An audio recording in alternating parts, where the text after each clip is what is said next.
Hello friends, आज हम रोज़मर्रा की ज़िंदगी के दो ऐसी चीज़ें देखेंगे जिसको हम अपनी ज़िंदगी में आराम से ढाल सकते हैं और बहुत अपनी लाइफ सुरक्षित कर सकते हैं।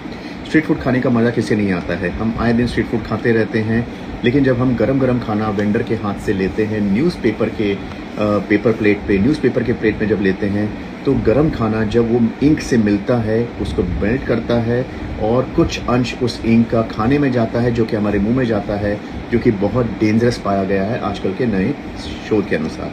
सेकेंडली, हम जो किचन में एल्यूमिनियम फॉइल यूज़ करते हैं बड़ी खुशी से, और बचपन में हम लोग को बहुत क्रेज़ रहता था। जो भी खाना एल्यूमिनियम फॉइल में मिलता था मतलब कि बहुत ही महंगा और बहुत ही आकर्षक लगता था। अब वो भी साइंस ने बोल दिया है कि बहुत ही गंदा है आपकी हेल्थ के लिए।